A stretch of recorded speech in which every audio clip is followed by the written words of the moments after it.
Luna Maya kok diam-diam bikin sekolah sih? Ini baru bikin heboh yang bermanfaat. Besti, biasanya nama Luna Maya masuk berita gara-gara fashion, bisnis, atau kehidupan pribadinya. Tapi kali ini ceritanya beda. Bukan soal outfit, bukan soal gosip, melainkan soal pendidikan. Kabarnya, Luna Maya ikut mewujudkan pembangunan sebuah sekolah di wilayah tertinggal di Nusa Tenggara Timur. Nah loh, ini baru plot twist yang bikin hati ikut adem. Yang bikin salut, di saat banyak orang berlomba-lomba pamer barang mewah di media sosial, Luna justru memilih meninggalkan jejak yang manfaatnya bisa dirasakan bertahun-tahun. Karena sekolah itu bukan cuma bangunan, tapi juga tempat lahirnya mimpi-mimpi baru. Netizen pun langsung ramai kasih apresiasi. Bahkan ada yang bercanda, kalau begini sih, flexingnya naik level.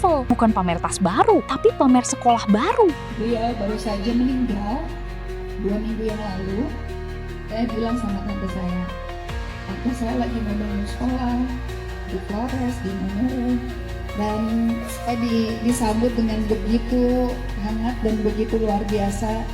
Saya sangat terharu, terima kasih.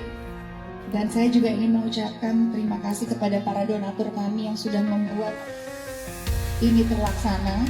Salah satunya adalah yang terbesar, ini amanah dari tante saya. Beliau baru saja meninggal 2 minggu yang lalu. Dia pesan sebelum meninggal, dia telepon saya di rumah sakit.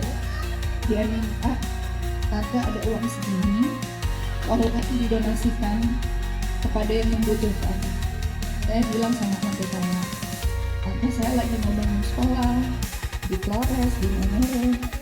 Boleh tolong diamanahkan uang ini supaya tante pulang nanti punya sesuatu di dunia ini yang ditinggalkan untuk kebaikan.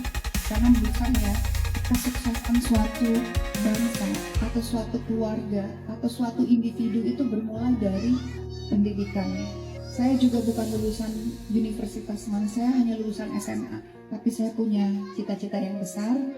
Saya nggak pernah berhenti belajar. Dan belajar itu bisa dari mana saja, dan saya mau adik-adik juga berpikir seperti itu. Jujur aja ya Besti, membangun sekolah di daerah yang akses pendidikannya masih terbatas jelas bukan perkara gampang. Mulai dari lokasi, logistik, sampai proses pembangunannya pasti penuh tantangan. Tapi justru disitulah nilai besarnya. Kadang kita terlalu sibuk membahas drama selebritas, sampai lupa kalau ada juga artis yang memilih membuat perubahan nyata tanpa banyak sensasi. Dan ketika kabar baik seperti ini muncul, rasanya memang pantas mendapat sorotan. Yang paling bahagia tentu anak-anak di sana. Karena bagi mereka, sekolah bukan sekedar tempat belajar membaca dan berhitung. Sekolah bisa menjadi pintu untuk mengubah masa depan. Semoga langkah seperti ini bisa menginspirasi lebih banyak figur publik maupun orang-orang yang punya rezeki lebih. Karena ternyata investasi terbaik bukan cuma soal bisnis, tapi juga investasi untuk pendidikan. Gimana menurut kalian, Besti? Bukankah kabar seperti ini jauh lebih enak didengar daripada drama yang gak ada habisnya? Tulis pendapat kalian di kolom komentar. Dan jangan lupa kasih apresiasi kalau memang menurut kalian ini langkah yang patut dicontoh.